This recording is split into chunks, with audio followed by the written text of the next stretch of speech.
Welcome to The Priority Shift, a podcast dedicated to focusing on your true priorities, both personal and professional, using the 80-20 method. I'm your host, Christina Walker. Let's dive in. Episode 1, What is 80-20? Based on the early 1900s, economist and engineer Wilfred Pareto observed that 20% of the populations owned 80% of the land in the area. He found this phenomenon to continue to be true from town to town and country to country.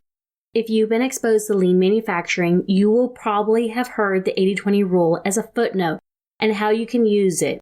But I have found that it's always buried under a lot of other things, missing the whole point and power of 80-20. The rule is simple. 20% of any inputs give you 80% of your results. As a general rule, we really care about the results.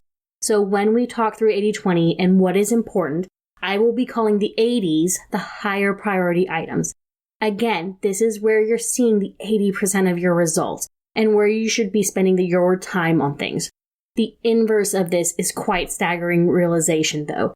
This means that 80% of your inputs only give you 20% of your results. And if you're in business, this means that 80% of your workforce is also spending time on things that are only contributing to 20% of your results. So why is it that businesses don't just focus on the 80s and forget about everything else? I think it's because we like to be busy as a whole, and especially in the US, we equate that the more that we do, the better off we are. Even though the 80-20 rule clearly shows us the fallacies in this thinking. Think through your own business or even your day-to-day working life how this could apply. Only 20% of your customers are generating 80% of the revenue of your business. What if you could minimize that number? What if your sales team could have a really focused list of customers that really drove your revenue numbers? What if you could add systems so that you can make it easier for your 20s customers to still get served as a customer without creating additional workloads? Or on the operations side, only 20% of your products are generating 80% of your revenue. What if you can minimize the product offering? What if you can minimize your inventory levels? What if you can minimize changeovers, training, etc., so that your teams could focus on the things that really matter? It's easy to say, oh, that is just a widget. We can make that. But really the question is, should we? Is the time spent to create the product worth it? And what's worse is when we spend a lot of time for our 20s product to a 20s customer. We could probably just send out $100 bills with the product because it's not actually making the company any money.